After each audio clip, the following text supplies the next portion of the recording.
أعوذ بالله من الشيطان الرجيم. بسم الله الرحمن الرحيم. إن الحمد لله نحمده ونستعينه ونستغفره ونعوذ بالله من شرور أنفسنا ومن سيئات أعمالنا. من يهده الله فلا مضل له ومن يضلل فلا هادي له. ونشهد أن لا إله إلا الله وحده لا شريك له ونشهد أن محمدا عبده ورسوله. فهو الذي بلغ الرسالة وأدى الأمانة ونصح للأمة وكشف الغمة وجاهد لله حق جهاده وتركنا على محجة بيضاء ليلها كنهارها لا يزيغ عنها إلا هالك. الصلاة والسلام على أشرف الأنبياء والمرسلين سيدنا محمد صلى الله عليه وسلم وعلى آله وأصحابه ومن تبعهم بإحسان إلى يوم الدين. أما بعد فيا عباد الله أوصيكم وإياي بتقوى الله. اتقوا الله حق تقاته ولا تموتن إلا وأنتم مسلمون.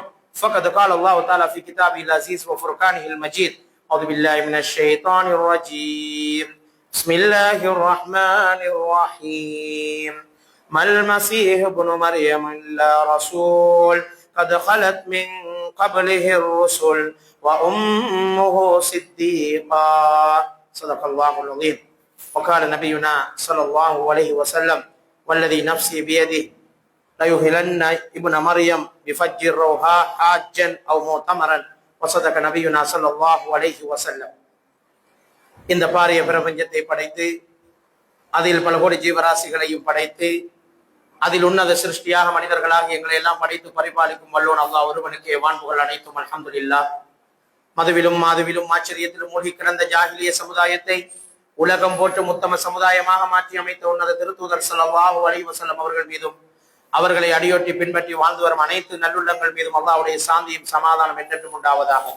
சையதுல் ஐயாம் என்று வர்ணிக்கப்படுகின்ற ஜும்ஆவுடைய தினத்திலே அல்லாஹ்வுடைய மாளிகையிலே இஅ்திகாஃபுடைய எண்ணத்தோடு வந்து அமர்ந்திருக்கின்ற அருமை சகோதரர்களே, அல்லாஹ்வின் நல்லடியார்களே, அல்லாஹ்வும் அவருடைய தூதரும் எவற்றையெல்லாம் எடுத்து நடக்குமாறு நமக்கு கட்டளை பிறப்பித்தார்களோ அந்த விடயங்களை எல்லாம் முடியுமானவரை எடுத்து நடக்குமாறும், எந்தெந்த விடயங்களை விட்டு ஒதுங்கி தவிர்ந்து வாழுமாறு நமக்கு கட்டளை பிறப்பித்தார்களோ அந்த விடயங்களை விட்டு முற்றுமுழுதாக ஒதுங்கி தவிர்ந்து வாழுமாறும் முதலில் அடியே நடக்கும் அப்பால் உங்களுக்கும் வசியத்து செய்கிறேன், அன்பு கட்டளை பிறப்பிக்கின்றேன். அன்புக்குரிய இஸ்லாமிய சகோதரர்களே, ஒரு முக்கியமான தினத்தில் நாம் எல்லோரும் இருந்து கொண்டிருக்கின்றோம். சுமார் 21 வருடங்களுக்கு முன்னால் 2004ஆம் ஆண்டு டிசம்பர் 26ஆம் தேதி இதே போன்ற ஒரு தினத்தில் தான் அல்லாஹ்வுடைய சக்தியையும் வல்லமையையும் வழிகாட்டக்கூடிய ஒரு மாபெரும் அனர்த்தத்தை நாம் எல்லோரும் எதிர்கொண்ட நினைவுகள் இன்னும் நிழலாடி கொண்டிருப்பதை நாம் மறந்திருக்க மாட்டோம். இந்தோனேஷியாவிலே சுமாத்ரா தீவுகளில் ஏற்பட்ட ஒரு பாரிய நிலநடுக்கம் சுமார் 30 கிலோமீட்டர் நில ஆழத்தில் ஏற்படுத்தப்பட்ட பாரிய நிலநடுக்கத்தின் காரணமாக கடலிலும் பாரிய ஒரு அனர்த்தம் ஏற்பட்டு சுனாமி என்கின்ற ஒரு பேரனர்த்தமாக மாறி எமது நாட்டையும் பேரழிவுக்கு உட்படுத்தி இருந்த ஒரு வரலாற்று நாள் இன்றைய நாள் என்பதை நாம் ஞாபகப்படுத்தி பார்க்கிறோம். சுமார் 1200 கிலோமீட்டர் நீளமான நிலத்தில் இந்த நிலநடுக்கத்தின் தாக்கம் இருந்தது. சுமார் 5 மெகாடன் TNT ஆற்றல் கொண்ட ஒரு அழிவை அது ஏற்படுத்தி இருந்தது. கிட்டத்தட்ட ஒரு 50 அணுகுண்டுகள் ஏற்படுத்துகின்ற தாக்கத்தை அப்போது அந்த கடல் இந்த பூமியின் மீது ஏற்படுத்தி இருந்தது என்று ஆய்வாளர்கள் சொல்லுகிறார்கள். சுமார் 30 மீட்டர் உயரமான அளவுக்கு கடல் அலைகள் உயர்ச்சி அடைந்து பாரிய சேதங்களை ஏற்படுத்திய ஒரு நாளை நாம் மறக்க மாட்டோம். கிட்டத்தட்ட அந்த கடல் அலையின் வேகம் மாத்திரம் சுமார் 500 தொடக்கம் 1000 கிலோமீட்டர் வரை, அதாவது ஒரு அதிவேக ஜெட் விமானம் பயணிக்கின்ற அந்த அளவு வேகத்திலே வந்த அலைகள் தான் அப்போது சுனாமி அனர்த்தம் என்ற பேரனர்த்தமாக எங்கள் அனைவரையும் தாக்கி இருந்தது என்பதை நாங்கள் பார்க்கின்றோம். உண்மையில் அந்த அனர்த்தத்திலே எமது பல முஸ்லிம் சகோதரர்கள் ஷஹீதாக்கப்பட்டார்கள். அவர்கள் அனைவருக்காகவும் நாம் இந்த இடத்திலே பிரார்த்தனை செய்து கொள்வோம். அல்லாஹ் தஆலா அவர்களை ஷஹீதுகளாக அங்கீகரித்துக் கொள்ள வேண்டும் என்ற இந்த இடத்திலே நாம் அவர்களுக்காக துஆ செய்து கொள்கின்றோம். உண்மையில் ஒரு அனர்த்தம் பல படிப்பினைகளை எங்களுக்கு கற்றுத்தந்தது. மனிதனுடைய அறிவை நாங்கள் பேரறிவாக நினைக்கின்ற அந்த அறிவு பலவீனமான ஒரு அறிவு என்பதை அந்த அனர்த்தம் காட்டியது. மனித அறிவால் புரிந்து கொள்ள முடியவில்லை அந்த அனர்த்தத்தை. ஆனால் பல விலங்குகள் அதற்கு முன்னரேயே அங்கிருந்து வெளியேறி காப்பாற்றப்பட்டிருந்த சம்பவங்களை நாங்கள் பார்த்தோம். படிப்பறிவு இல்லாத பழங்குடி சமுதாயங்கள் சில இந்த சுனாமி அனர்த்தத்தில் சிக்கவில்லை என்கின்ற வரலாற்று தகவல்கள் மிக முக்கியமானது. எனவேதான் மனிதன் அறிவை கொண்டு பெருமைப்படுவதில் எந்த அர்த்தமும் இல்லை என்பதற்கு இந்த அனர்த்தம் ஒரு படிப்பினையாக அமைந்தது. அது மாத்திரமல்லாமல் மறுமை நாளை நினைவூட்டி சென்ற சம்பவங்கள் அந்த சுனாமியிலே நிறைய சம்பவங்கள் இருந்தது பலருக்கு தெரியும். தாய் பிள்ளையை விட்டும் பிள்ளை தாயை விட்டும் விரண்டோடிய சம்பவங்கள், ஜனாசாக்கள் கும்பமாக குமித்து வைக்கப்பட்ட அந்த சம்பவங்கள் எல்லாம் மறுமை நாளின் நினைவுகளை ஓரளவுக்கு எங்களுக்கு நினைவுபடுத்தி போன அந்த வரலாறுகளையும் நாம் இந்த இடத்தில் ஞாபகப்படுத்தி பார்க்கிறோம். அதில் மரணித்தவர்களுக்காக இந்த இடத்தில் துவா செய்து கொள்கிறோம். இன்னும் ஒரு அப்படியான ஒரு அனர்த்தம் நிகழக்கூடாது என அல்லாஹ்விடத்திலே நாம் துவா செய்து கொள்வோம். அதே போன்று இந்த டிசம்பர் மாதம் வருகின்ற போது சர்வதேசம் அனுஷ்டிக்கின்ற மற்றும் ஒரு முக்கியமான ஒரு நாள் தான் நேற்றைய தினம் கிறிஸ்தவ சகோதரர்கள் தங்களுடைய முக்கியமான ஒரு பண்டிகை கிறிஸ்துமஸ் நிகழ்வை கொண்டாடி இருப்பார்கள். அவர்களுடைய சமய அடிப்படையிலே அது ஒரு ஆன்மீக பெருமானம் கொண்ட ஒரு நிகழ்வாக அவர்கள் பார்க்கின்றார்கள். இந்த குறிப்பிட்ட நாள்களை கிறிஸ்துவின் பிறப்பை அடிப்படையாக வைத்துத்தான் இந்த நாட்காட்டி முறையை பெரும்பாலான நாடுகள் பின்பற்றி கொண்டிருக்கின்றோம். அந்த அடிப்படையில் ஈசா அலைஹிஸ்ஸலாம் அவர்களுடைய பிறப்பு குறித்து கூறப்படுகின்ற யூத நசாராக்கள் அல்லது அவர்களால் சொல்லப்படுகின்ற பல விடயங்களுக்கு அப்பால் இஸ்லாம் இது பற்றி எவ்வாறான கருத்துக்களை சொல்லி இருக்கிறது, ஈசா அலைஹிஸ்ஸலாம் அவருடைய வாழ்க்கையிலிருந்து நாங்கள் கற்றுக்கொள்ள வேண்டிய முக்கியமான பாடங்கள் என்ன, இந்த விடயத்தில் நாங்கள் எப்படி நடுநிலையாக நடந்து கொள்ள வேண்டும் என்கின்ற விடயங்கள் பற்றி நாங்கள் விழிப்புணர்வோடு இருக்க வேண்டிய ஒரு கட்டாயத்தில் இருக்கின்றோம். உண்மையில் ஈசா அலைஹிஸ்ஸலாம் அவருடைய பிறப்பு பற்றி இப்போது நிலவுகின்ற பெரும்பாலான நம்பிக்கைகள் ஆதாரமற்ற நம்பிக்கைகள் என்று பல ஆய்வாளர்கள் உறுதிப்படுத்துவதை நாங்கள் பார்க்கின்றோம். குர்ஆனிலும் சரி பைபிளிலும் சரி ஈசா அலைஹிஸ்ஸலாம் அவர்கள் இந்த காலத்தில் தான் பிறந்தார்கள் என்பதற்கு உறுதியான எந்த குறிப்புகளும் கிடையாது. ஆனால் குர்ஆன் ஒரு செய்தியை சொல்கிறது. மரியம் அலைஹிஸ்ஸலாம் அவர்களுக்கு ஏற்பட்ட அந்த பிரசவ வேதனையின் போது ஒரு பேரிச்சம் மரத்தின் அடியில் அவர்களை இருக்குமாறும் அந்த பேரிச்சம் மரத்தை ஒழுக்குகின்ற போது அதில் விழுகின்ற கனிகளை சுவைக்குமாறும் அல்லாஹ் தஆலா கட்டளையிட்டதாக குர்ஆனிலே அல்லாஹ் தஆலா சொல்லி காட்டுகின்றார். அதே போன்றுதான் பைபிளிலே வரக்கூடிய ஒரு செய்தியிலே இடையர்கள் எல்லாம் ஆடு மேய்த்து கொண்டிருந்த ஒரு சந்தர்ப்பத்தில், மந்தைகள் நிறைய மேய்க்கப்பட்டு கொண்டிருக்கிற ஒரு சந்தர்ப்பத்தில் தான், கடும் குளிரான ஒரு சந்தர்ப்பத்தில் தான் ஈசா அலைஹிஸ்ஸலாம் அவருடைய பிறப்பு நிகழ்ந்ததாக பைபிளினுடைய சில குறிப்புகள் சொல்கிறது. எனவேதான் கடும் குளிர் இல்லாத ஒரு சந்தர்ப்பத்தில் தான் ஈசா அலைஹிஸ்ஸலாம் அவருடைய பிறப்பு நிகழ்ந்ததாக பைபிள் சொல்கிறது. எனவேதான் ஆய்வாளர்கள் சிலர் சொல்கிறார்கள், பெரும்பாலும் இப்போது கொண்டாடப்படுகின்ற இந்த தினத்துக்கும் வரலாற்றுக்கும் சம்பந்தம் இல்லை, இது பிற்காலத்திலே ஏற்படுத்தப்பட்ட ஒரு வழிமுறையாகவே இருக்கிறது என்ற கருத்தையும் முன்வைப்பதை நாங்கள் பார்க்கின்றோம். கிறிஸ்துவுக்கு பின் 4ஆம் நூற்றாண்டுகளுக்கு பிறகுதான் கான்ஸ்டன்டைன் அரசன் ஆட்சி செய்து கொண்டிருந்த ரோம ஆட்சியாளருடைய காலத்துக்கு பிறகுதான் இவ்வாறான இந்த பண்டிகைகள் கிறிஸ்தவ சமயத்துக்குள்ளும் உருவாக்கப்பட்டது என்கின்ற கருத்தை கிறிஸ்தவ ஆய்வாளர்களை உறுதிப்படுத்துவதை கூட நாங்கள் பார்க்கின்றோம். அத்தோடு இன்று இந்த பண்டிகையோடு இணைத்து கொண்டாடப்படுகின்ற அந்த சடங்குகளுக்கும் உண்மையான கிறிஸ்தவ சமயத்துக்கும் பெரிய அளவில் தொடர்புகள் இல்லை என்பதையும் ஆய்வாளர்கள் சொல்கின்றார்கள். குறிப்பாக அதிலே வரக்கூடிய சாண்டா கிளாஸ் என்று சொல்லக்கூடிய அந்த நத்தார் தாத்தாவாக இருக்கலாம், அதே போன்று அந்த மரமாக இருக்கலாம், இவை அனைத்தும் பிற்காலத்தில் ஏற்படுத்தப்பட்டவைகளை தவிர இவற்றுக்கும் ஈசா அலைஹிஸ்ஸலாம் அவர்களுடைய பிறப்புக்கும் எவ்விதமான சம்பந்தமும் இல்லை என்பதை பல ஆய்வாளர்கள் உறுதிப்படுத்துவதை நாங்கள் பார்க்கின்றோம். எனவேதான் இஸ்லாமிய கண்ணோட்டத்திலே நாங்கள் ஈசா அலைஹிஸ்ஸலாம் அவர்களை ஒரு இறை தூதராக, ஒரு மிக பெரும் சீர்திருத்தவாதியாக, அல்லாஹ்விடத்திலே மிகவும் கண்ணியத்துக்குரிய ஒரு கண்ணியமான முறையிலே பிறப்பு ஏற்படுத்தப்பட்ட ஒருவராக நாங்கள் ஈமான் கொண்டிருக்கின்றோம். எப்படி நாங்கள் ரசூலுல்லாஹி ஸல்லல்லாஹு அலைஹி வஸல்லம் அவர்களை ஈமான் கொள்வது எங்களுக்கு கடமையோ, அதே போன்றுதான் எங்களுக்கு முன்னர் நபிகள் நாயகம் ஸல்லல்லாஹு அலைஹி வஸல்லம் அவர்களுக்கு முன்னர் இந்த தூதுத்துவத்தை கொண்டு வந்த அத்தனை நபிமார்களையும் நாங்கள் நபிமார்கள் என்று ஏற்றுக்கொள்கின்றோம். நாங்கள் மூசா அலைஹிஸ்ஸலாத்தை ஏற்றுக்கொள்கின்றோம், ஈசா அலைஹிஸ்ஸலாத்தை ஏற்றுக்கொள்கின்றோம், அதற்கு முன்னர் வாழ்ந்த அத்தனை நபிமார்களையும் நாங்கள் ஏற்றுக்கொள்கின்றோம். சஹீஹ் புகாரிலே வரக்கூடிய ஒரு செய்தியிலே ஸல்லல்லாஹு அலைஹி வஸல்லம் அவர்கள் சொன்னார்கள், யார் அல்லாஹ்வை தவிர வணக்கத்துக்குரியவன் வேறு யாரும் இல்லை, அவன் தனித்தவன், அவனுக்கு நிகர் ஏதும் இல்லை என்றும், முகமது நபி ஸல்லல்லாஹு அலைஹி வஸல்லம் அவர்கள் அவனுடைய அடியாரும் தூதரும் ஆவார்கள் என்றும், ஈசா அலைஹிஸ்ஸலாம் அவர்கள் அல்லாஹ்வின் அடியாரும் அவனுடைய தூதரும் ஆவார்கள் என்றும், மரியம் அலைஹிஸ்ஸலாம் அவர்களிடம் அல்லாஹ் போட்ட அவனது வார்த்தையும் அவனிடம் இருந்து வந்த அந்த ரூஹும் தான் ஈசா அலைஹிஸ்ஸலாம் அவர்கள் என்கின்ற ஒரு படைப்பை உருவாக்கியது என்றும் சாட்சி கூறுகின்றாரோ அவரை அல்லாஹ் சுவர்க்கத்திலே நுழைவிப்பான் என்று ஸல்லல்லாஹு அலைஹி வஸல்லம் அவர்கள் சொன்ன செய்தி புகாரியிலே பதிவாயிருக்கிறது. எனவே ஈசா அலைஹிஸ்ஸலாம் அவர்களை நம்பிக்கை கொள்வது என்பது எங்களுடைய ஈமானினுடைய ஒரு அம்சம் என்பதை நாங்கள் பார்க்கின்றோம். அவ்வாறு நம்புபவருக்கு சுவர்க்கம் இருக்கிறது என்று இங்கு இந்த புகாரியிலே வரக்கூடிய இந்த செய்தியிலே ஸல்லல்லாஹு அலைஹி வஸல்லம் அவர்கள் சொல்வதை நாங்கள் பார்க்கின்றோம். மாத்திரமல்ல, மிக நெருக்கமான ஒரு தொடர்பு கொண்ட நபியாக எங்களோடு ஈசா அலைஹிஸ்ஸலாம் அவர்கள் இருக்கிறார்கள். ஸல்லல்லாஹு அலைஹி வஸல்லம் அவருடைய மியராஜ் பயணத்தின் போது முன்னுலகத்திலே இரண்டாவது வானத்திலே ஈசா அலைஹிஸ்ஸலாம் அவர்களை நபிகள் நாயகம் ஸல்லல்லாஹு அலைஹி வஸல்லம் அவர்கள் சந்திக்கின்றார்கள். அங்கே ஈசா அலைஹிஸ்ஸலாம் அவர்களுக்கு சலாம் சொல்லிவிட்டு வந்த சம்பவங்களை நாங்கள் பார்க்கின்றோம். இதுவும் புகாரியிலே பதிவாயிருக்கிறது. மாத்திரமல்ல, இன்னும் ஒரு ஹதீஸிலே புகாரியிலே வரக்கூடிய செய்தியிலே ஸல்லல்லாஹு அலைஹி வஸல்லம் அவர்கள் ஈசா அலைஹிஸ்ஸலாம் அவருடைய தோற்றத்தை வர்ணித்தார்கள். ஈசா அலைஹிஸ்ஸலாம் எப்படிப்பட்டவர் தெரியுமா?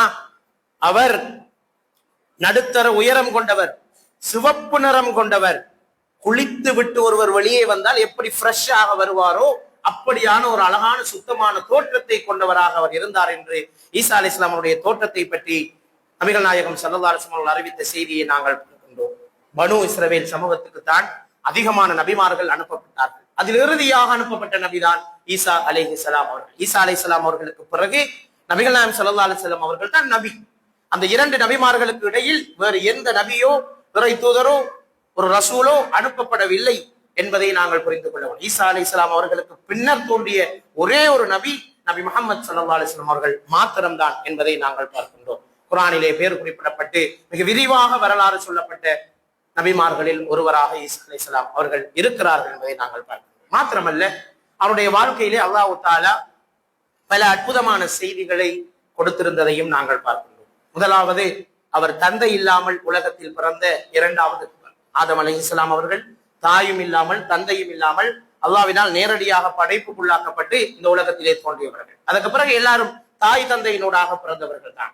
அதற்கு பிறகு ஒரே ஒரு உயிரை மாத்திரம் அல்லாஹ் தஆலா அற்புதமாக உருவாக்கினான்.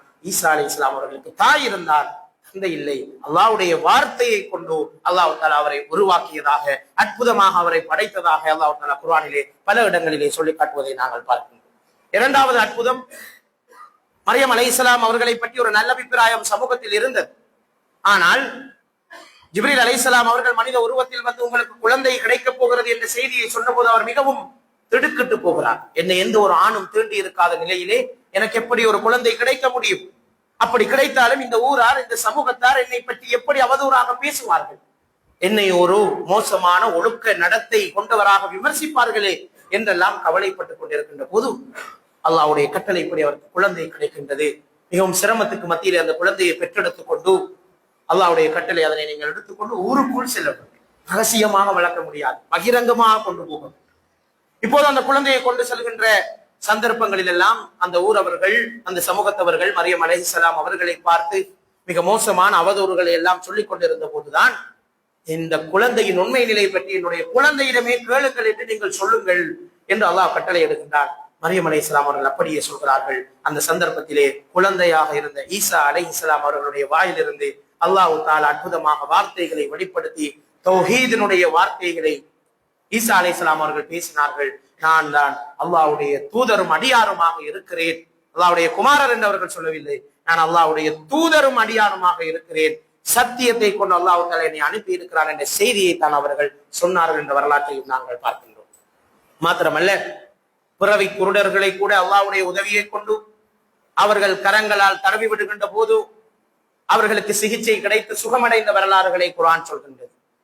குஷ்ட நோய், தோல் நோய், தொழுநோய் கொண்டவர்களை எல்லாம் ஈசா அலைஹிஸ்ஸலாம் அவர்கள் சுகப்படுத்தியதாக அவர்களுடைய வரலாற்றை குர்ஆனிலே அல்லாஹ் தஆலா சொல்கின்றார். இறந்த ஒரு மனிதரை கூட அல்லாஹ்வுடைய உதவியை கொண்டு மீண்டும் அவருக்கு உயிர் கொடுத்த ஒரு சம்பவத்தை நாங்கள் பார்க்கின்றோம். களிமண்ணை கொண்டு செய்யப்பட்ட ஒரு பறவைக்கு உயிர் கொடுத்து ஊதி அதனை எழுப்பிய சம்பவங்களை நாங்கள் வரலாற்றிலே படிக்கின்றோம். ஆனால் இந்த அற்புதங்களை எல்லாம் நிகழ்த்திவிட்டு தன்னை வணங்குமாறோ அல்லது தன்னை அல்லாஹ்வுடைய நெருக்கத்துக்குரிய ஒருவராக ஈசா அலைஹிஸ்ஸலாம் அவர்கள் காட்டிக் கொள்ளவில்லை. மாற்றமாக அவர்கள் சொன்ன வார்த்தைகள் எல்லாம், இவையெல்லாம் என்னுடைய திறமையால் நான் செய்தவை கிடையாது, அல்லாஹ்வுடைய நாட்டத்தின் பிரகாரம் அவனுடைய கட்டளையை தான் என் மூலமாக அல்லாஹ் நிறைவேற்றி கொண்டானே தவிர நான் அல்லாஹ்வுடைய ஒரு அடியானாக இருக்கிறேன் என்ற விடயத்தை அவர்கள் மீண்டும் மீண்டும் சொன்னதை நாங்கள் பார்க்கின்றோம். உண்மையில் ஈசா அலைஹிஸ்ஸலாம் அவருடைய பிறப்பு குர்ஆனிலே மிக விரிவாக பேசப்பட்டிருப்பதற்கு பின்னால் நிறைய படிப்பினைகள் இருக்கின்றன. அல்லாஹ்வுடைய அத்தாட்சியையும் வல்லமையையும் அல்லாஹ் தஆலா அதனூடாக வெளிப்படுத்த விரும்புகின்றார். அவருக்கு மசீஹ் என்ற ஒரு பெயரும் இருக்கிறது, ஈசா அலைஹிஸ்ஸலாம் என்கின்ற ஒரு பெயரும் இருக்கிறதை நாங்கள் பார்க்கின்றோம். மரியம் அலைஹிஸ்ஸலாம் அவர்களுடைய வரலாற்றை சூரா மரியம் மிக விரிவாக பேசுகின்றது. சூரா ஆலு இம்ரான், இம்ரானின் குடும்பம் என்ற பெயரிலே அவர்களை கண்ணியப்படுத்தி மிக அழகான வரலாறுகளை எல்லாம் சொல்வதை நாங்கள் பார்க்கின்றோம். அதனால் தான் பைபிளில் ஈசா அலைஹிஸ்ஸலாம் அவர்களை குறிப்பிட்டதை விட மிக கௌரவமான, மிக கண்ணியமான, அழகான ஒரு குடும்பமாக அந்த ஈசா அலைஹிஸ்ஸலாம் அவருடைய குடும்பத்தை குர்ஆன் அழகாக வர்ணித்து காட்டி இருப்பதை நாங்கள் பார்க்கின்றோம். மாத்திரமல்ல, நபி ஈசா அலைஹிஸ்ஸலாம் அவர்கள் சிறு வயதிலேயே அல்லாஹ் தஆலா அந்த குடும்பத்தை அறிமுகப்படுத்துகின்ற போது ஈசா அலைஹிஸ்ஸலாம் அவருடைய தாயை உம்முஹு சித்திகா, அவருடைய தாய் ஒரு சித்திகாவாக இருந்தார், ஒரு உண்மையாளராக இருந்தார், அல்லாஹ்வுக்கு தன்னுடைய வாழ்க்கையை அர்ப்பணித்த ஒருவராக இருந்தார் என்ற விடயத்தை சொல்லி காட்டுவதை நாங்கள் பார்க்கிறோம். குர்ஆனிலே ஓர் அத்தியாயத்துக்கு ஒரு பெண்ணினுடைய பெயரை அல்லாஹ் தஆலா சூட்டி இருக்கிறான் என்றால் அது மரியம் அலைஹிஸ்ஸலாம் அவருடைய பெயரை தான் அல்லாஹ் தஆலா அவ்வாறு சூட்டி கண்ணியப்படுத்தி இருக்கிறான் என்பதை நாங்கள் பார்க்கின்றோம். மாத்திரமல்ல, உலகத்தில் சிறந்த 4 பெண்களை நபிகள் நாயகம் ஸல்லல்லாஹு அலைஹி வஸல்லம் அவர்கள் சொல்கின்ற போது அதிலே ஒருவராக மரியம் அலைஹிஸ்ஸலாம் அவர்களை சொல்லி காட்டி இருப்பதை நாங்கள் பார்க்கின்றோம். எனவேதான் ஈசா அலைஹிஸ்ஸலாமுடைய வாழ்க்கை எங்கள் எல்லோருக்கும் ஒரு படிப்பினை மிக்க வரலாறு என்பதை நாங்கள் புரிந்து கொள்ள வேண்டும். அப்படிப்பட்ட ஈசா அலைஹிஸ்ஸலாம் அவர்கள் மிக நீண்ட காலம் இந்த உலகத்தில் வாழவில்லை. சிறிய வயதிலேயே அவர்களுக்கு பல சோதனைகளை அனுபவிக்க வேண்டிய தேவை ஏற்படுகின்றது. தன்னுடைய இந்த இறை செய்தியை அவர்கள் முன்வைத்த போது மிக சொற்பமான சீடர்கள் மாத்திரம்தான் அவரை ஏற்றுக்கொள்கின்றார்கள். இவர்களை குர்ஆன் அல் ஹவாரியூன் என்று அழைக்கின்றது. சீடர்கள் ஹவாரியூன், எப்படி ஸல்லல்லாஹு அலைஹி வஸல்லம் அவர்களுடைய தோழர்களை சஹாபாக்கள் என்று நாங்கள் சொல்கிறோமோ, ஈசா அலைஹிஸ்ஸலாம் அவருடைய தோழர்களை ஹவாரியூன் என்றுதான் குர்ஆன் அழைக்கின்றது. அப்ப ஹவாரியூன்கள் என்று சொல்லக்கூடிய அந்த ஈசா அலைஹிஸ்ஸலாம் அவருடைய தோழர்கள் மிக சொற்பமானவர்களாக இருந்தார். அப்போது ஈசா அலைஹிஸ்ஸலாம் அவர்கள் கேட்கிறார்கள் ஒரு கேள்வி, மன் அன்சாரி இலல்லாஹ், அல்லாஹ்வுடைய மார்க்கத்துக்கு உதவி செய்பவர்கள் யார்? அல்லாஹ்வுடைய இந்த தீனை நிலைநாட்டுபவர்கள் யார்? யார் அன்சாரிகளாக உங்களில் இருக்க போகிறீர்கள் என்று கேட்டபோது, நஹ்னு அன்சாருல்லாஹ், நாங்கள் அல்லாஹ்வுடைய உதவியாளர்களாக இந்த மார்க்கத்தை நிலைநாட்ட போகிறோம் என்று சொல்லி வந்த அந்த குறிப்பிட்ட அளவு சீடர்களை தவிர பெரும்பாலானவர்கள் ஈசா அலைஹிஸ்ஸலாம் அவர்களை ஏற்றுக்கொள்ளவில்லை, எதிர்த்தார்கள். குறிப்பாக யூத மத குருமார்கள் மிக கடுமையாக ஈசா அலைஹிஸ்ஸலாம் அவர்களுடைய சிந்தனையையும் அவரையும் எதிர்த்து வந்ததை நாங்கள் பார்க்கிறோம். மாத்திரமல்ல, அவர்களுடைய ஆட்சி அதிகாரத்துக்கு எதிரான ஒரு சிந்தனையாக ஈசா அலைஹிஸ்ஸலாம் அவருடைய சிந்தனையை பார்க்கின்றார். எனவே அவரையும் அவருடைய சிந்தனையை முற்றாக அழித்து விட வேண்டும் என்பதற்கு கங்கணம் கட்டுகின்றார்கள். ஈசா அலைஹிஸ்ஸலாம் அவர்களை கொலை செய்து விட வேண்டும் என்பதற்காக சதித்திட்டத்தை திட்டுகின்றார்கள். அங்கிருந்து ஆரம்பிக்கின்றது அந்த சதித்திட்டம். ஈசா அலைஹிஸ்ஸலாம் அவர்களை மிக ரகசியமான முறையிலே கொலை செய்ய வேண்டும் என்பதற்காக ஈசா அலைஹிஸ்ஸலாம் அவர்களோடு இருந்த ஹவாரியின்களில் ஒருவராக இருந்த ஒருவரையே தெரிவு செய்து அவரை விலை பேசி அவரை ஈசா அலைஹிஸ்ஸலாம் அவர்கள் பற்றிய ரகசிய தகவல்களை எடுத்துக்கொள்கின்ற ஒரு ஒற்றராக மாற்றி விடுகின்றார்கள். இறுதியாக அவரை ஒரு இடத்தில் இருக்கின்ற போது ஒரு இடத்துக்கு அழைத்து வந்து தன்னுடைய சீடர் மூலமே அவருக்கு துரோகம் செய்து அவரை கொலை செய்வதற்கான திட்டங்களை எல்லாம் தீட்டிக் கொண்டிருக்கின்றார்கள். இதற்கு முன்னால் நபி ஈசா அலைஹிஸ்ஸலாம் அவர்கள் சொன்ன செய்தி மிக தெளிவான ஒரு செய்தியாக இருந்தது. பனு இஸ்ரவேலர்களை பார்த்து அவர்கள் சொன்ன செய்தி, நீங்கள் என்னை பின்பற்றுங்கள், அல்லாஹ் ஒருவனை மாத்திரம் வணங்குங்கள், அவனுடைய சட்டங்களில் மாற்றுகளை நீங்கள் செய்யாதீர்கள், மாற்றங்களை செய்யாதீர்கள், அவனுடைய கட்டளைகளை நீங்கள் வழி தவறி விடாதீர்கள், மிக கவனமாக அல்லாஹ்வுடைய மார்க்கத்தை பின்பற்றுங்கள் என்ற செய்தியை மிக அழகாக பனு இஸ்ரவேல் சமூகத்துக்கு அவர்கள் சொல்லியும் கூட அவர்கள் அதனை ஏற்றுக்கொள்ளவில்லை. அந்த நேரத்தில் தான் யஹூதா என்று சொல்லக்கூடிய யூதாஸ் ஈசா அலைஹிஸ்ஸலாம் அவர்களுக்கு எதிராக அந்த சதியை நிறைவேற்றி ஒரு அறையிலே அவர்களை பூட்டி அடைத்து வைக்கின்ற அந்த வேலையை செய்கின்ற போதுதான் அல்லாஹ் தஆலா மிக அற்புதமான ஒரு விடயத்தை செய்கிறான். ஈசா அலைஹிஸ்ஸலாம் அவர்களை தன்னுடைய ஆற்றலை கொண்டு, சக்தியை கொண்டு தன்னுடைய வான உலகத்திற்கு அவரை அழைத்துக் கொள்கின்றார். ஈசா அலைஹிஸ்ஸலாம் அவர்கள் உயர்த்தப்பட்டார். அவர்கள் மரணிக்கவில்லை, அவர்கள் வானுக்கு உயர்த்தப்பட்டார். இப்போது அல்லாஹ் தஆலா யார் சதித்திட்டத்துக்கு துணையாக இருந்தாரோ அந்த துரோகியை தண்டிக்க வேண்டும் என்பதற்காக அவருடைய உருவமும் ஈசா அலைஹிஸ்ஸலாமுடைய உருவமும் கிட்டத்தட்ட ஒரே மாதிரி தான் இருந்தது. பார்க்கின்றவர்களுடைய பார்வையிலே இவர்தான் ஈசா அலைஹிஸ்ஸலாம் அவர்கள் என்று தோன்றுகின்ற அளவுக்கு அல்லாஹ் தஆலா ஒரு சிறிய மாற்றத்தை ஏற்படுத்தி விடுகின்றான். ஈசா அலைஹிஸ்ஸலாம் அவர்கள் விண்ணுலகுக்கு உயர்த்தப்படுகிறார்கள்.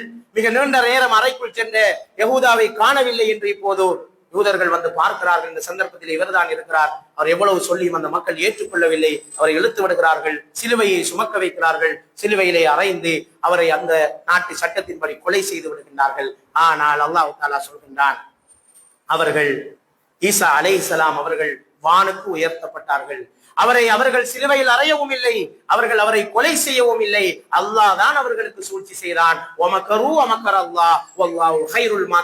அவர்கள் சூழ்ச்சி செய்தார்கள், அல்லாஹ்வும் சூழ்ச்சி செய்தான். அல்லாஹ் சூழ்ச்சி செய்பவர்கள் மிக சிறந்தவன் என்று அல்லாஹ் அந்த சமுதாயத்துக்கு ஒரு மிக பெரும் சிந்தனையை சொல்லி தன்னுடைய வல்லமையை எடுத்துக்காட்டி, தன்னுடைய ஒரு இறை தூதர் தன்னுடைய அடியானுக்கு ஒரு கவலை வருகின்ற போது எப்படி அல்லாஹ் அவர்களுக்கு உதவி செய்வான் என்பதை இந்த வரலாற்று சம்பவத்தின் மூலம் பிராக்டிக்கலாக செயல்முறை ரீதியாக அல்லாஹ் இந்த சமுதாயங்களுக்கு விளக்கி காட்டிய ஒரு வரலாறாக ஈசா அலைஹிஸ்ஸலாமுடைய வரலாறு இருக்கிறது. பௌதீக விதிகளுக்கு அப்பாலும் அல்லாஹ்வுடைய உதவி வரும். சில போது அது எங்களுக்கு பௌதிக விதிகளுக்கு அப்பால் இருக்கின்ற ஒன்றாக தெரிந்தாலும் கூட அல்லாஹ்வுக்கு அது பௌதிக விதிகளுக்கு உட்பட்ட ஒன்றுதான் என்பதை நாங்கள் புரிந்து கொள்ள வேண்டும் என்பதை நாங்கள் விளங்கிக் கொள்ள வேண்டும். அன்புக்குரிய சகோதரர்களே, அவ்வாறு வானுக்கு உயர்த்தப்பட்ட ஈசா அலைஹிஸ்ஸலாம் அவர்கள் மீண்டும் இந்த உலகத்துக்கு வருவார்கள் என்பதுதான் முஸ்லிம்களாக எங்களுடைய நம்பிக்கையாக இருந்து கொண்டிருக்கிறது. நபிகள் நாயகம் ஸல்லல்லாஹு அலைஹி வஸல்லம் அவர்கள் சொன்னார்கள், சஹீஹ் முஸ்லிமிலே இந்த செய்தி பதிவாக இருக்கிறது, அல்லாஹ் மீது சத்தியம் என்று சொல்கிறேன், மரியமுடைய மகன் ஈசா அலைஹிஸ்ஸலாம் அவர்கள் உங்களுக்கு மத்தியிலே ஒரு நீதியான நீதிபதியாக மீண்டும் வருவார். அவர் நபியாக வரமாட்டார். மீண்டும் இந்த உலகத்துக்கு ஈசா அலைஹிஸ்ஸலாம் எப்படி வருவார்?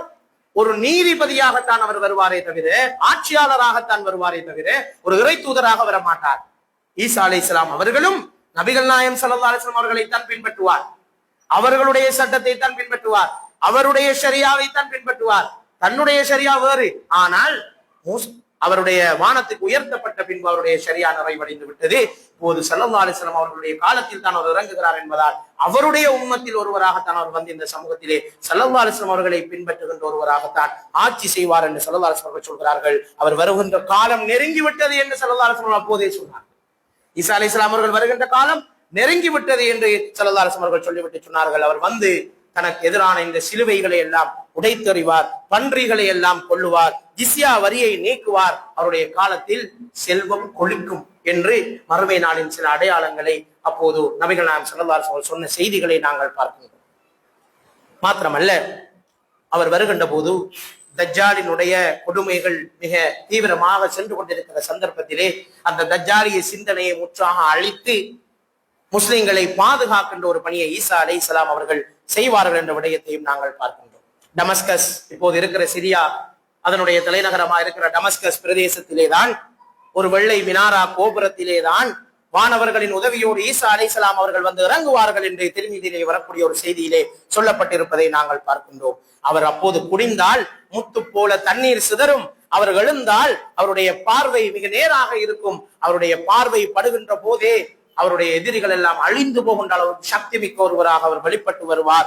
பைத்துல் முகத்தஸத்தின் அருகில் உள்ள வாசலில் வைத்துத்தான் அவர்கள் இந்த தஜ்ஜாலை கொலை செய்வார்கள் என்ற செய்தியையும் ஸல்லல்லாஹு அலைஹி வஸல்லம் அவர்கள் முன்னறிவிப்பாக சொல்லி இருப்பதை நாங்கள் பார்க்கின்றோம்.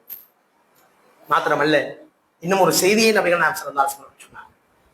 எவ்வளவு அழகான ஒரு தௌஹீதுடைய சிந்தனையை ஈசா அலைஹிஸ்ஸலாம் அவர்கள் போதித்து விட்டு போய் மிக சொற்ப காலத்துக்குள்ளாலேயே அவர்களுடைய பேரால் தௌஹீதுக்கு எதிரான மிக பெரும் ஷிர்கை அந்த சமுதாயம் நிலைநாட்டிக் கொண்டிருந்தார். ஈசா அலைஹிஸ்ஸலாம் அவர்களை அல்லாஹ்வுடைய தூதர் என்ற நிலையில் இருந்து மாற்றி, அல்லாஹ்வுடைய அடியார் என்ற நிலையில் இருந்து மாற்றி, அவரை அல்லாஹ்வுடைய குமாரன், அல்லாஹ்வுடைய புதல்வன் என்ற நிலைக்கு அவரை புகழ்ந்து அவரை அப்படியான ஒரு உயர்ந்த அந்தஸ்துக்கு கொண்டு போய் அல்லாஹ்வுடைய வேதத்திலே கை வைத்து அதிலே தங்களுக்கு சார்பாக பல விடயங்களை மாற்றி அழிவு செய்ததால் தான் ஒவ்வொரு தொழுகையிலும் நாங்கள் வழி தவறியவர்களை என்று அவர்களை விழிப்பதோடு அவர்களை போல எங்களை மாற்றிவிடக் கூடாது என்று நாங்கள் துவா செய்து கொண்டிருக்கிறோம் என்பதை நாங்கள் பார்க்கின்றோம். அன்புக்குரிய சகோதரர்களே, அவ்வாறு இந்த சதியை செய்தவர்களிடத்திலே நாளை மறுமையிலே நடக்கின்ற ஒரு சம்பவத்தை அல்லாஹ் தஆலா குர்ஆனிலே சொல்லி காட்டுகின்றார். நாளை மறுமையிலே அல்லாஹ் ஈசா அலைஹிஸ்ஸலாம் அவர்களை அழைத்து கேட்பானாம். இது குர்ஆனிலே வருகின்றது. சூரத்துல் மாயிதாவுடைய 116, 17 வசனங்களிலே அல்லாஹ் தஆலா சொல்லி காட்டுகின்றான், மரியமுடைய மகனே ஈசாவே, அல்லாஹ்வை அன்றி யாரையும் வணங்க கூடாது என்று நான் உனக்கு கட்டளையிட்டு இருந்தேனே. ஆனால் உன்னை வணங்குகின்ற உன் சமுதாயத்தினரிடம் நீ கேள், நீங்களா அவ்வாறு அவ்வாறு செய்ய சொன்னீர்கள் என்று அல்லாஹ் தஆலா ஈசா அலைஹிஸ்ஸலாம் அவர்களை பார்த்து கேட்கின்ற போது ஈசா அலைஹிஸ்ஸலாம் அவர்கள் சொல்வார்கள், யா அல்லாஹ், நான் உயிரோடு இருக்கும் வரைக்கும் நான் இந்த ஏகத்துவ கொள்கையை தான் பிரச்சாரம் செய்தேன். எனக்கும் எந்த விதமான சம்பந்தமும் கிடையாது. இறைவன் ஏக இறைவனை வணங்க வேண்டும் என்றுதான் நான் அந்த சமுதாயத்தினத்திலே சொல்லிக் கொண்டிருந்தேன். ஆனால் என்னுடைய மரணத்துக்கு பிறகு என்ன நடந்தது எனக்கு தெரியாது யா அல்லாஹ், நீதான் கண்காணிப்பாளராக இருந்தாய், எனவே இவர்களுக்கு நீயே பார்த்துக்கொள் என்று அல்லாஹ் தஆலாவிடத்திலே ஈசா அலைஹிஸ்ஸலாம் அவர்கள் தன்னுடைய சமுதாயத்தை பொறுப்பு சாட்டுவார்கள் என்று அல்லாஹ் தஆலா குர்ஆனிலே ஒரு செய்தியை முன்னறிவிப்பு செய்கின்றார். அன்புக்குரிய சகோதரர்களே, உண்மையில் ஈசா அலைஹிஸ்ஸலாத்தை பின்பற்றுகின்றவர்கள் உண்மையாக ஈசா அலைஹிஸ்ஸலாம் அவர்களை பின்பற்றுபவர்களாக இருந்தால் உண்மையில் இஸ்லாத்தை ஏற்றுக்கொள்ள வேண்டும். ஏனென்று சொன்னால் ஈசா அலைஹிஸ்ஸலாம் அவர்கள் கொண்டு வந்த செய்தியிலேயே எனக்கு பின்னர் ஒரு இறை தூதர் தோன்றுவார், அவருடைய பெயர் அஹ்மத் என்று இருக்கும், அவர்தான் எனக்கு பிறகு தோன்றக்கூடிய ஒரே ஒரு இறை தூதர் என்ற செய்தியை ஈசா அலைஹிஸ்ஸலாம் அவர்கள் சொன்னதாக குர்ஆன் சொல்கிறது. 61வது அத்தியாயத்தினுடைய 6வது வசனத்திலே அல்லாஹ் தஆலா சொல்லி காட்டுகின்றான், வ முபஷ்ஷிரன் பிரசூலின் யாதி மின் பஅதி, எனக்கு பிறகு வரக்கூடிய ஒரு தூதரை ஈசா அலைஹிஸ்ஸலாம் அவர்கள் முன்னறிவிப்பு செய்தார்கள். இஸ்முஹு அஹ்மத், அவருடைய பெயர் அஹ்மத் என்று சொன்னார். ஸல்லல்லாஹு அலைஹி வஸல்லம் அவருடைய பெயர்களில் முஹம்மது என்கின்ற பெயர் எப்படி பிரபலமானதோ அதே போல அஹ்மத் என்கின்ற பெயரும் அவருக்கு இருந்தது மிக பிரபலமானது. இது குர்ஆன் சொல்லுகின்ற செய்தி. ஆனால் இப்பொழுது ஆச்சரியமாக நாங்கள் பார்க்கின்ற போது பைபிளிலும் கூட இதே செய்தி காணப்படுவதை நாங்கள் பார்க்கிறோம். யோவான் என்கின்ற அத்தியாயத்தினுடைய 19 தொடக்கம் 22ஆம் வசனங்களிலே நாங்கள் பார்க்கின்ற போது ஈசா அலைஹிஸ்ஸலாம் அவர்களுக்கு முன்னர் வாழ்ந்த யஹ்யா அலைஹிஸ்ஸலாம் அவரிடத்திலே போய் பனு இஸ்ரவேல் சமுதாயத்தினர் போய் கேட்கிறார்கள், நீங்கள் கிறிஸ்துவா, எலியாவா அல்லது தீர்க்கதரிசியா என்று கேட்கின்றார்கள். அப்போது அவர் நான் தான் எலியா என்று சொன்ன போது அவரை ஏற்றுக்கொள்ளவில்லை. பிறகு ஈசா அலைஹிஸ்ஸலாம் அவர்கள் இறை தூதராக வந்த போதும் இந்த செய்தி அவர்கள் கேட்கிறார்கள். அவருடைய வேதங்களில் இந்த செய்தி இருக்கிறது, 3 இறை தூதர்களை பற்றிய முன்னறிவிப்பு இருக்கிறது. அப்போது ஈசா அலைஹிஸ்ஸலாம் அவர்கள் சொன்னார்கள், எனக்கு முதல் எலியா தோன்றிவிட்டார், யஹ்யா அலைஹிஸ்ஸலாம் அவர்கள் வந்து விட்டார்கள், நான் இப்பொழுது ஈசா அலைஹிஸ்ஸலாம் மசீஹ் தோன்றி இருக்கிறேன், எனக்கு பிறகு ஒரு இறை தூதர் வருவார் என்ற செய்தியை சொன்னார். அது மாத்திரமல்ல, நாங்கள் பார்க்கின்ற போது யூத மத வேதங்களிலும் இந்த செய்தி இருக்கிறது, பைபிளிலும் இந்த செய்தி இருக்கிறதை நாங்கள் பார்க்கிறோம். உபாகமம் 18வது அத்தியாயத்தினுடைய 15 தொடக்கம் 18வது வசனங்களிலே வருகின்ற ஒரு அழகான வாசகத்தை பாருங்கள். மூசா அலைஹிஸ்ஸலாம் மோசஸை பார்த்து சொல்லப்படுகின்ற ஒரு வார்த்தை இப்போதும் இருக்கிறது. இந்த மாற்றப்பட்ட அல்லாஹ்வுடைய வகையிலிருந்து மாற்றப்பட்டதாக கருதப்படுகின்ற இந்த முன்னைய வேதங்களிலும் கூட இந்த செய்திகள் அப்படியே இப்படி இப்போதும் இருந்து கொண்டிருக்கிறது என்பதுதான் ஆச்சரியமான விடயம். அதிலே சொல்லப்படுகிறது, உம்மை போல ஒருவரை இறை தூதராக தீர்க்கதரிசியை நான் ஒன்று பண்ணுவேன், அது உன்னுடைய சகோதரர்களிடம் இருந்து நான் அவர்களை தோற்றுவிப்பேன் என்று மூசா அலைஹிஸ்ஸலாம் அவர்களை பார்த்து சொன்னதான ஒரு செய்தி பதிவாக இருக்கிறது. இப்போது இதற்கு பல வரலாற்று ஆசிரியர்கள் விளக்கம் சொல்கின்றார்கள். மூசா அலைஹிஸ்ஸலாம் அவர்களை போன்ற ஒருவர் என்பது அது ஈசா அலைஹிஸ்ஸலாம் தான் என்று கிறிஸ்தவர்கள் வாதித்தாலும் கூட ஈசா அலைஹிஸ்ஸலாம் அவர்களை குறிக்காது. ஏனென்றால் அந்த வாசகத்தில் வருகின்ற விடயங்களை பாருங்கள். மூசா அலைஹிஸ்ஸலாம் அவர்களை பார்த்து தான் அல்லாஹ் தஆலா சொல்கிறான், உம்மை போன்ற ஒரு இறை தூதரை. ஆனால் மூசா அலைஹிஸ்ஸலாம் அவர்களுக்கும் ஈசா அலைஹிஸ்ஸலாம் அவர்களுக்கு நிறைய வித்தியாசங்கள் இருக்கின்றன. உதாரணமாக, சகோதர இனத்தில் இருந்துதான் அந்த இறை தூதர் தோன்ற வேண்டும் என்று அந்த வசனத்திலே சொல்லப்படுகிறது. சகோதர இனம் என்பது இப்ராஹிம் அலைஹிஸ்ஸலாம் அவருடைய 2 பிள்ளைகள் தான், இஸ்மாயில் அலைஹிஸ்ஸலாம், இஸ்ஹாக் அலைஹிஸ்ஸலாம். அவர்களுடைய 2 பரம்பரை தான் இந்த பனு இஸ்ரவேல் பரம்பரையும் ஸல்லல்லாஹு அலைஹி வஸல்லம் பரம்பரை. எனவே சகோதர இனம் என்பது ஸல்லல்லாஹு அலைஹி வஸல்லம் அவர்களை தான் குறிக்கும். இரண்டாவது விடயம், மூசா அலைஹிஸ்ஸலாம் அவர்கள் திருமணம் முடித்தவர்கள், ஸல்லல்லாஹு அலைஹி வஸல்லம் திருமணம் முடித்தவர். ஈசா அலைஹிஸ்ஸலாம் திருமணம் முடிக்காத ஒருவர். மூசா அலைஹிஸ்ஸலாம் அவர்கள் இயற்கை மரணம் எய்தினார்கள், ஸல்லல்லாஹு அலைஹி வஸல்லம் அவர்களும் இயற்கை மரணம் அடைந்தார்கள். ஈசா அலைஹிஸ்ஸலாம் அவர்கள் வானுக்கு உயர்த்தப்பட்டார்கள். எனவே இப்படி பல வித்தியாசங்கள் இருப்பதால் இந்த செய்தி நபிகள் நாயகம் ஸல்லல்லாஹு அலைஹி வஸல்லம் அவருடைய அந்த தூதுத்துவத்தை தான் குறிக்கிறது என்று பலரும் சொல்லி இருப்பதை நாங்கள் பார்க்கிறோம். அதே போன்று தந்தை இல்லாமல் பிறந்த ஈசா அலைஹிஸ்ஸலாம் அவர்கள் வித்தியாசமாக இருந்த விடயங்களை நாங்கள் பார்க்கிறோம். எனவேதான் ரசூலுல்லாஹி ஸல்லல்லாஹு அலைஹி வஸல்லம் அவர்கள் தோன்றுவார்கள் என்ற செய்தி, அவர்கள் இறை தூதராக இருப்பார்கள் என்ற செய்தி குர்ஆனுடைய செய்தி கிடையாது. அது ஏற்கனவே முன்னைய வேதங்கள் உறுதிப்படுத்திய ஒரு செய்தி. எனவே யாராவது இந்த உலகத்தில் நான் ஜீசஸை, ஈசா அலைஹிஸ்ஸலாம் அவர்களை பின்பற்றுகிறேன் என்று சொல்பவர்கள் இந்த வார்த்தையும் சேர்த்து பின்பற்றுவார்களாக இருந்தால், உண்மையை அவர்கள் அறிந்து கொள்வார்களாக இருந்தால் ஸல்லல்லாஹு அலைஹி வஸல்லம் அவர்களை அவர்கள் ஏற்றுக்கொள்ள வேண்டி வரும் என்பதைத்தான் நாங்கள் இந்த விடயங்களிலிருந்து பார்க்கிறோம். உண்மையான சில அந்த காலத்தில் அந்த வேதத்தை படித்துக் கொண்டிருந்த சிலர் அவ்வாறு ஏற்றுக்கொண்ட வரலாறுகளை நாங்கள் பார்க்கிறோம். வரகத் இப்னு நௌஃபல் அவர்களுடைய சம்பவம் எங்களுக்கு தெரியும். முதலாவது வஹி கிடைத்த போது ஸல்லல்லாஹு அலைஹி வஸல்லம் அவர்களை ஹதீஜா রাদিয়াল্লাহு அன்ஹா அழைத்து சென்ற போது அவர்கள் இந்த செய்தியை சொன்னார்கள், இவர் ஒரு இறை தூதராக இந்த சமூகத்துக்கு வருவார். எப்படி அவருக்கு தெரியும்? முன்னைய வேதங்களில் அவர் படித்ததால் தான் அதனை அவர்கள் சொன்னார். சல்மானுல் ஃபாரிஸி রাদিয়াল্লাহு அன்ஹு அவர்கள் பல கிறிஸ்தவ பாதிரிமார்களிடமிருந்து கற்றுக்கொண்ட விடயங்களை எடுத்துக்கொண்டு ஒரு இறை தூதர் அரபுலகத்தில் இருந்து தான் வருவார் என்பதை தேடி அரபுலகத்துக்கு வந்துதான் இஸ்லாத்தை ஏற்றுக்கொண்டார் என்ற வரலாறுகளை நாங்கள் படித்து பார்க்கின்றோம். மாத்திரமல்ல, நஜ்ஜாஷி மன்னன் அவர்களிடத்திலே ஹிஜ்ரத் செய்து முஸ்லிம்களை அனுப்பி வைத்த போது சூரா மரியமுடைய வசனங்களை ஜாஃபர் ரலியல்லாஹு தஆலா அவர்கள் ஓதி காட்டிய போது அழுது கண்ணீர் வடிக்கிறார். அவருடைய தாடி நலைகின்ற அளவுக்கு அழுதார். அழுது விட்டு அவர் சொன்னார், நிச்சயமாக இந்த குர்ஆன் இறை தூதரிடமிருந்து வந்ததுதான், இன்ஜீலில் இருப்பதும் குர்ஆனில் இருப்பதும் ஒன்றுதான், நான் அதனை ஈமான் கொள்கிறேன் என்று சொல்லிவிட்டு உடனடியாக இஸ்லாத்தை ஏற்றுக்கொண்டார். உண்மையாக நேர்மையாக சிந்திக்கின்ற ஈசா அலைஹிஸ்ஸலாத்தின் சீடர்கள், அவர்களை நேசிப்பவர்கள் இந்த செய்தியை ஏற்றுக்கொண்டார் என்பதற்கு வரலாற்றிலே பல ஆதாரங்கள் இருக்கிறது என்பதை நாங்கள் பார்க்கிறோம். எனவே அன்புக்குரிய சகோதரர்களே, ஈசா அலைஹிஸ்ஸலாம் அவர்கள் பற்றிய நம்பிக்கை இஸ்லாத்தினுடைய ஒரு அடிப்படையான விடயம், ஈமானிலே உள்ள ஒரு விடயம். அவர்களை ஸல்லல்லாஹு அலைஹி வஸல்லம் அவர்கள் ஈமான் கொள்வது சுவர்க்கத்துக்கு இட்டுச் செல்லும் என்ற ஒரு விடயம் என்று சொல்லி இருக்கிறார்கள். அவர்களை ஈமான் கொள்கிறோமே தவிர அவர்களை நாங்கள் பின்பற்றுவது கிடையாது. பின்பற்றுவது ஸல்லல்லாஹு அலைஹி வஸல்லம் அவர்களை தான். ஆனால் ஈமானிலே அவர்களும் ஒரு அங்கமாக இருக்கிறார்கள் என்ற செய்தியை நாம் விளங்கிக் கொள்வோம். எனவே ஈசா அலைஹிஸ்ஸலாம் அவர்கள் எப்படி ஒரு இறை தூதராக, ஒரு அடியாராக இந்த உலகத்தில் தன்னுடைய ஒட்டுமொத்த வாழ்க்கையையும் அவரும் அவருடைய தாயும் இந்த மார்க்கத்துக்காக எப்படி அர்ப்பணித்து ஒரு சிறந்த குடும்பமாக மாறினார்களோ, அதே போல நாங்களும் எங்களுடைய குடும்பங்களின் இஸ்லாத்துக்காக பங்களிப்பு செய்யக்கூடிய பாக்கியத்தை வல்ல அல்லாஹ் தஆலா எங்களுக்கு அருள் பாலிப்பானாக. வஅகூலு கௌலி ஹாதா அஸ்தக்ஃபிருல்லாஹி வ லக்கும் வ லிஜமீஇல் முஸ்லிமீன் ஃபஸ்தக்ஃபிரு இன்னஹு ஹுவல் கஃபூருர் ரஹீம்.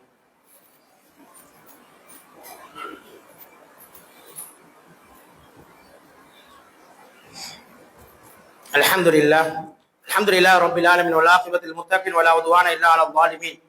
واشهد ان لا اله الا الله وحده لا شريك له واشهد ان محمدا عبده ورسوله فيا عباد الله اوصيكم واياي بتقوى الله اتقوا الله حق تقاته ولا تموتن الا وانتم مسلمون. அன்புக்குரிய இஸ்லாமிய சகோதரர்களே, ஈசா அலைஹிஸ்ஸலாம் அவருடைய வரலாற்றை பார்த்தோம், அவர்களுடைய சிறப்புகளை பார்த்தோம், அவருடைய அற்புதங்களை பார்த்தோம், அவர்களை பற்றிய கிறிஸ்தவ இஸ்லாமிய நம்பிக்கைகளை ஒப்பிட்டு பார்த்தோம்.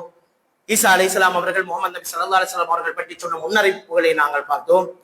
இப்போது இந்த உலகத்திலே நாங்கள் வாழ்ந்து கொண்டிருக்கின்ற போது உலகத்திலே எங்களோடு ஒரு சகோதர இனமாக வாழ்ந்து கொண்டிருக்கின்ற இந்த கிறிஸ்தவ சகோதரர்களோடு நாங்கள் அவர்களை எவ்வாறு அணுக வேண்டும், எப்படி பார்க்க வேண்டும் என்கின்ற விடயங்கள் பற்றியும் நாங்கள் அறிந்து கொள்வது மிக பொருத்தமானது நினைக்கின்றேன். பொதுவாக பார்க்கின்ற போது அகீதா ரீதியில் தான் எங்களுக்கும் யூத சமுதாயத்தினருக்கும் கிறிஸ்தவ சமுதாயத்தினருக்கும் தெளிவான வேறுபாடுகள் இருக்கின்றன. ஆனால் இந்த மூன்று சமுதாயமும் இப்ராஹிமிய மதம் என்று அழைக்கப்படுகின்றார்கள் வரலாற்று ஆசிரியர்களால். அதாவது இப்ராஹிம் அலைஹிஸ்ஸலாமுடைய வழித்தோன்றலில் இருந்து தோன்றிய சமுதாயங்கள் தான். சகோதர இனத்தவர்கள், ஒருவருக்கு ஒருவர் விட்டுக் கொடுக்க முடியாத அளவுக்கு இரத்த பந்தத்தில் வந்தவர்கள். மாத்திரமல்ல, இந்த மூன்று சமயத்தவர்களும் அல்லாஹ்வை ஏற்றுக்கொண்டவர்கள் தான். யாரும் அல்லாஹ்வை மறுக்கவில்லை. இறைவன் ஒருவன் இருக்கிறான் என்பதை இவர்கள் மறுக்கவில்லை, யூதர்களும் சரி கிறிஸ்தவர்களும் சரி. ஆனால் அகீதாவிலே ஏற்பட்ட பிரச்சனை, யூதர்கள் உஸைர் ரலியல்லாஹு ரஹிமஹுல்லாஹ் அவர்களை அல்லாஹ்வுடைய குமாரர் என்று சொன்னார்கள். ஈசா அலைஹிஸ்ஸலாம் அவர்களே கிறிஸ்தவர்கள் அல்லாஹ்வுடைய குமாரர் என்று சொன்னார்.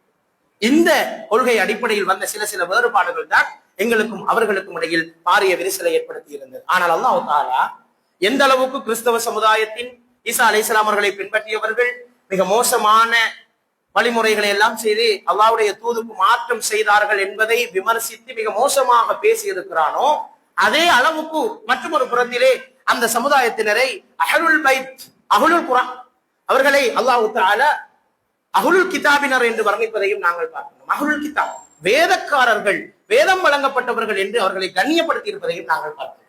அஹ்லுல் கிதாப் என்றால் வேதம் வழங்கப்பட்டவர்கள். எனவே இரண்டு பாணியிலே குர்ஆன் அவர்களை பார்த்து பேசி இருப்பதை நாங்கள் பார்க்கிறோம். பொதுவாக மனிதர்கள் என்ற அடிப்படையிலே நாங்கள் எல்லா சமூகத்தினரும் சக வாழ்வோடு நடந்து கொள்ள வேண்டும், அவர்களோடு பேணுதலோடு நடந்து கொள்ள வேண்டும், விட்டுக் கொடுப்போடு நடந்து கொள்ள வேண்டும். வியாபார விடயங்களோ அன்றாட நடவடிக்கைகளோ தாராளமாக நாங்கள் அவர்களோடு சகோதரர்களாக பழகுவதில் எந்த பிரச்சனைகள் இல்லை. அவர்கள் உடன்படிக்கைகளை கூட செய்து கொள்ள முடியும்.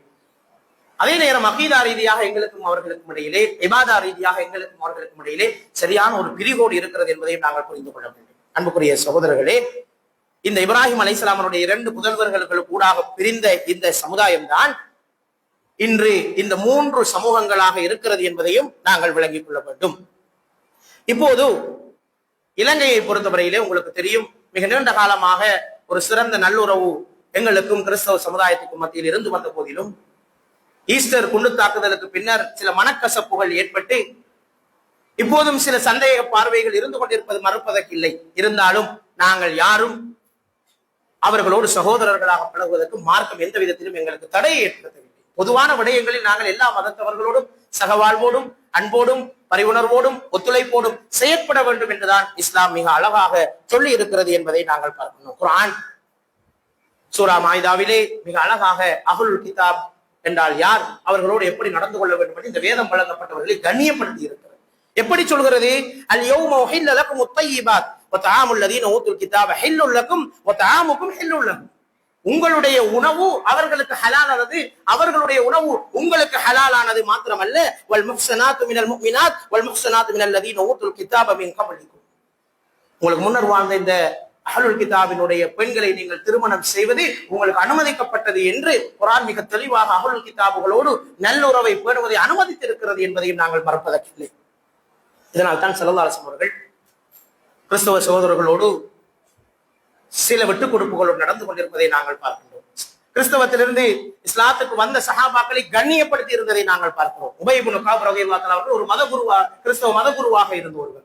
அவர் இஸ்லாத்தை ஏற்றுக்கொண்டு வந்த போதெல்லாம் லம் யகுனில் லதீன என்ற அத்தியாயம் இறக்கப்பட்ட போது ஸல்லல்லாஹு அலைஹி வஸல்லம் அவர்கள் உபய் இப்னு கஅப் ரலியல்லாஹு அன்ஹு அவர்களை அழைத்து உங்களுக்கு அல்லாஹ் இந்த சூராவை ஓதி காண்பிக்க சொன்னான் என்று சொன்னார்.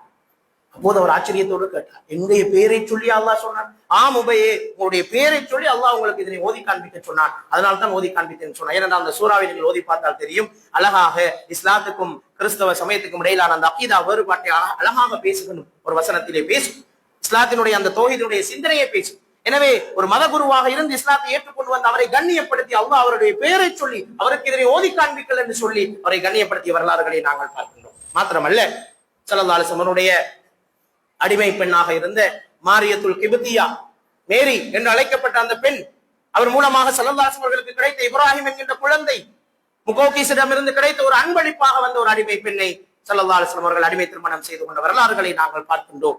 இவ்வாறு கிறிஸ்தவ சமுதாயத்தோடு ஸல்லல்லாஹு அலைஹி வஸல்லம் அவர்களுக்கு நெருங்கிய உறவுகள் இருந்ததை நாங்கள் பார்க்கின்றோம். மாத்திரமல்ல, ஒரு முறை ஸல்லல்லாஹு அலைஹி வஸல்லம் அவர்கள் சொன்னார்கள், நீங்கள் சஃபியாவை கேவலப்படுத்த வேண்டாம், அவரை யூத பெண் என்று சொல்ல வேண்டாம்.